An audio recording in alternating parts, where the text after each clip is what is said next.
Area মানে কি? Area মানে হচ্ছে দৈর্ঘ্য ইনটু হচ্ছে কি প্রস্থ। তাহলে দৈর্ঘ্যকে সেটাও এক ধরনের লেন্থ, তাকে আমরা কি দিয়ে ডিনোট করব? ক্যাপিটাল এল দিয়ে ডিনোট করব। আবার প্রস্থটাও তো এক ধরনের লেন্থই, তার মানে সেটাকেও আমরা ক্যাপিটাল এল দিয়েই ডিনোট করব। তাহলে দুটো এল যদি তোমার গুণ হয় তাহলে এরিয়ার ক্ষেত্রে ডাইমেনশন কি হবে না, তুমি লেন্থ ইনটু ব্রেথ যদি করো তাহলে এল ইনটু এল, দুটো এল যদি গুণ হয় তাহলে এরিয়ার ক্ষেত্রে আমার ডাইমেনশন কি আসবে? এল স্কয়ার। বোঝা গেছে? সেকেন্ড ডাইমেনশন যেটা আমরা দেখব সেটা হচ্ছে কি আমাদের আয়তন অর্থাৎ ভলিউম।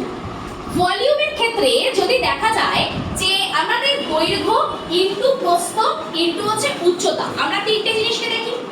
তাহলে দৈর্ঘ্য যদি লেন্থকে দেখো সেটাও এক ধরনের এল, যদি প্রস্থ বি কে দেখো সেটাও এক ধরনের লেন্থ, এবং যদি আমরা উচ্চতাকে দেখি হাইট কে সেটাও হচ্ছে এক ধরনের লেন্থ। তো তিনটে এল যদি গুণ হয় তাহলে ভলিউমের ক্ষেত্রে আমার যে ডাইমেনশন সেটা কি হবে না এল কিউব হবে। বোঝা গেছে? তাহলে এরিয়া দেখলাম, ভলিউম দেখলাম। থার্ড আমাদের যেটা ডাইমেনশন বার করতে হবে সেটা হচ্ছে কি আমরা যদি বার করি বল অর্থাৎ ফোর্স। একটু আগে আমি বলেছি ফোর্স মানে কি? ফোর্স মানে কি জিনিস? কি বলো? মাস ইনটু অ্যাক্সিলারেশন, অর্থাৎ কি হবে না ভর ইনটু হচ্ছে কি ত্বরণ।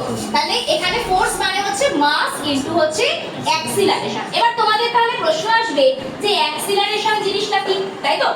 দেখো তিনটে টার্ম হয়, একটা